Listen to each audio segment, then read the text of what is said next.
Pemirsa, polisi meringkus pelaku pembakaran rumah yang menyebabkan sang nenek meninggal dunia. Pelaku kesal karena ibunya menikah lagi.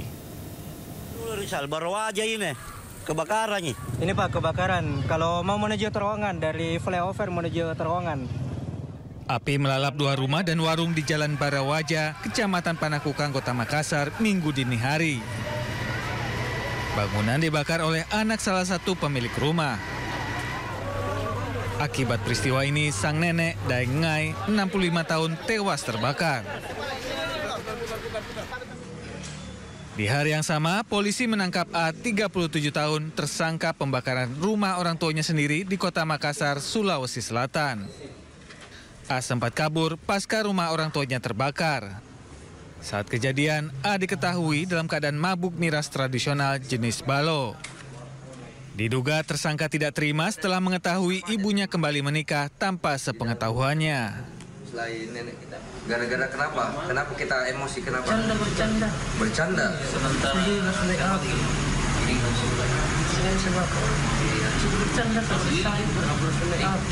Kau minum sebelumnya? Iya. Oh, karena mabuk? Tidak. Kau minum tidak mabuk? Iya, Pak. Karena Berapa banyak minumnya? satu, Pak. Satu apa? Satu apa? Satu jam kau minum balok? Sebagai Pak? 5 liter. Banyak itu, 5 liter. Awalnya kami menduga itu kasus ketidaksengajaan. Namun kami dapatkan informasi adanya unsur kesengajaan dan kami lakukan penyelidikan langsung. Dan kami lakukan pencarian terhadap pelaku pembakaran tersebut. Kurang lebih setengah jam kami dapati pelaku berinisial A yang sempat melarikan diri setelah melakukan pembakaran rumah korban. Tersangka dijerat pasal 338 KUHP tentang pembunuhan dengan ancaman hukuman maksimal 15 tahun penjara. Dari Makassar, Sulawesi Selatan, Muhammad Nurbone, Anyus melaporkan. Sejumlah pengendara motor lari ke area persawahan guna menghindari razia petugas. Dalam razia kali ini, ratusan motor disita lantaran tidak memiliki kelengkapan surat dan menggunakan plat nomor palsu.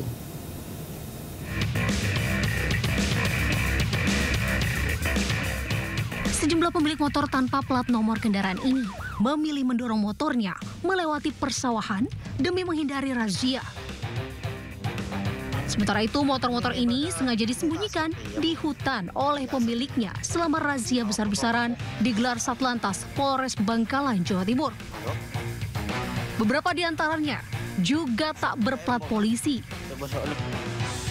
Dalam seminggu ini, aparat Polres Bangkalan menggelar razia di wilayah-wilayah pelosok seperti Kecamatan Blega, Kokop, Tanjung Bumi, dan Sepuluh.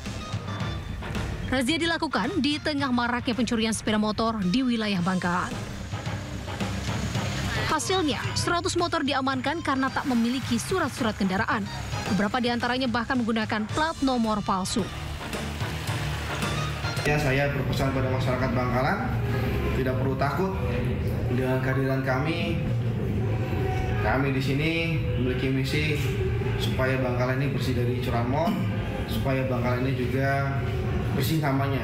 Kemarin sempat disebutkan setelah rilis dari Polrestabes bahwasanya banyak tangkapan curanmor yang sepeda motornya dilempar dijual di wilayah Madura.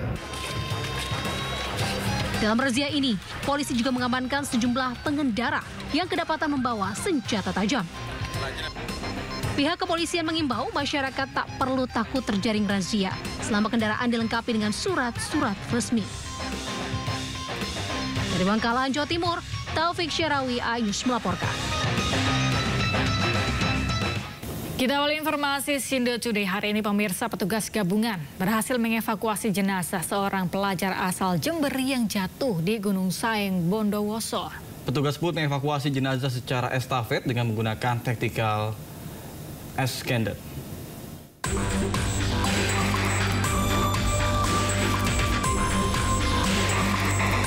Memasuki hari ketiga, jenazah Fahrul Hidayatullah alias Baim, remaja 18 tahun, pendaki asal Bangsal Sari, Jember, akhirnya berhasil dievakuasi dari Gunung Saeng. Jenazah korban berhasil diangkat dari jurang sedalam 150 meter setelah memakan waktu hingga 2 jam.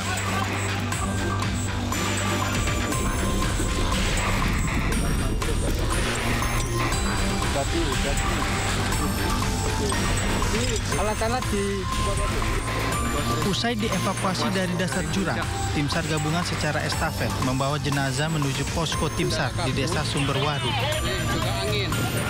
Usai dievakuasi, jenazah langsung dibawa ke Rumah Sakit Bayangkara Bondowoso untuk dilakukan autopsi. Lokasinya untuk evakuasi itu sempit, kita membutuhkan kurang lebih 2 jam untuk mengevakuasi survivor berada di atas tebing. Untuk kendala medan seperti apa, Mas? Ya, kendala medan, medannya cukup curam dan area untuk melakukan evakuasi itu sangat sempit. Diketahui korban mendaki bersama keempat temannya yang berasal dari sekolah yang sama, SMK Negeri 5 Jember. Saat turun dari puncak Gunung Saeng, korban diduga hilang keseimbangan hingga akhirnya terjatuh ke dalam jurang. Dari Bondowoso, Jawa Timur, Rizky Amirullah Ahmad, iNews melaporkan. Pemirsa, atap sebuah mal di Surabaya, Jawa Timur ambrol diduga akibat rembesan air hujan yang membuat atap rapuh. Beberapa material atap nampak jatuh di antara resto makanan yang berada di lantai 4 Mall Grand City Surabaya. Sementara ambrolnya atap diduga karena adanya rembesan air yang membuat atap rapuh. Diketahui saat peristiwa terjadi, hujan lebat tengah melanda kota Surabaya. Beruntung saat peristiwa terjadi tidak ada pengunjung yang berada di lokasi jatuhnya atap. Ada insiden kecil ya, jadi ada atap di area food loft itu jatuh, di mana penyebabnya adalah karena rembesan air hujan yang kebetulan tadi malam memang cukup deras, menyebabkan plafon tersebut jadi lembab dan akhirnya roboh. Nah, dengan kejadian itu sebetulnya sih itu kejadian kecil, dari pihak kita langsung sigap, segera membersihkan area sekitarnya. Nah, kebetulan tempat kejadian itu di area poin, jadi tidak berdampak. Pemirsa, 6 rumah terbakar di kawasan padat penduduk di Kota Padang, Sumatera Barat.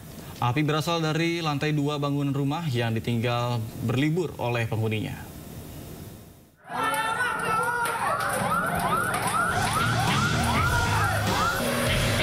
Kobaran api membesar membakar satu rumah permanen berlantai 2 hingga merambat ke 5 unit rumah kos di kawasan padat penduduk di Jalan Situ Juah, Kelurahan Jati Baru, Kecamatan Padang Timur, Kota Padang, Sumatera Barat. Banyaknya material yang mudah terbakar membuat api semakin cepat membesar dan sulit untuk dipadamkan. 3 unit mobil pemadam kebakaran dikerahkan ke lokasi guna memadamkan api. Api pun baru dapat dipadamkan 2 jam kemudian.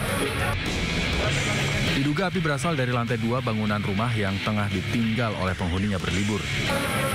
Beruntung tidak ada korban jiwa dalam peristiwa ini. Dari Padang, Sumatera Barat, Budi Sumandar melaporkan.